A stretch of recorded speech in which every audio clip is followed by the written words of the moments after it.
दिनै सनितपुर जिल्लानि तेजपुर नोगोरनि साखाथियाव थानाय गरामारियाव बे रंगमन्चआव सनितपुर जिल्ला खौसेथि बर' सुबुं आफादनि बानजायनायाव आरो जिल्लानि सिङाव थानाय गुबुन गुबुन माहारियारि आफादखौ लानानै बेयाव मोनसे रायजोआरि मेल जाना थाङो। बे मेलनि गेजेरजों दिनै बे मेलाव जोंनि बर' कसारि वेलफेयार प्रम'शन काउन्सिलनि गाहाय मावफुं सोद्रोमा मेनेस्वर बसुमतारिजों लोगोसे आगोलनि एक्स एमएलए कमल चन्द्र बसुमतारि आरो जायगानि बर' थुनलाइ आफाद आन्चलिक पर्यायनि दुलाराय बर' फरायसा आफादनि मावथि एक्स एनडिपिनि मिरुनि लेङाइ आफादगिरि गपाल राभाजों लोगोसे जिल्लानि दैदेनगिरि एक्स एनडिपि फरामनि आरो गुबुन गुबुन बर' उइमेन जास्टिस फरामजों लोगोसे गुबुन गुबुन माहारियारि आफादफ्रा बेयाव बाहागो लायो। बाहागो लानायनि गेजेरजों बिटिआरनि बायजोनि जिबिलाक जेंनाफोर दं बेफोरखौ सुस्रांनायनि सायाव सावरायनायजों लोगोसे सनितपुर जिल्लायाव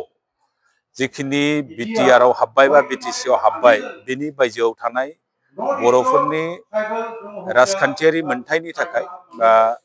गावनि थामोनथाखौ गोजोर खालामनो थाखाय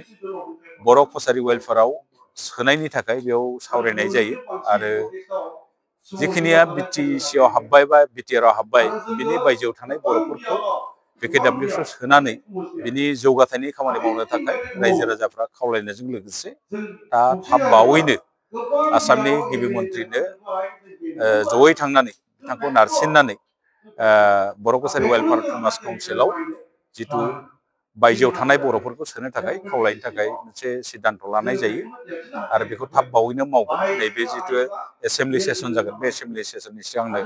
आसामनि गिबि मन्थ्रिखौ लोगो हमनानै बे खामानिखौ मावनो थाखाय बिथांखौ खावलायजों लोगोसे जेरै गुबुन गुबुन डिमान्डफोर थाबाय बर' कसारि वेलफेयार प्रम'शन काउन्सिलनि गामि सोसननाय बेनि बियाब दानाय आरो बिसायख'थिजों लांनाय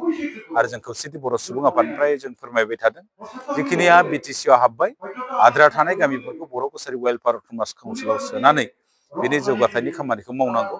आरो जों सानाखै जिहेथु बर' कसारि वेलफेयार प्रम'शन काउन्सिलनि आयेन मथे एक्ट मथे बिनि बियाबा 32टा 36 कनस्टिटुयेन्सि जोङो नैबे सनितपुर आरो बिश्वनाथनि बिटिआरनि बायजोआव थालांनाय बर'फोरखौ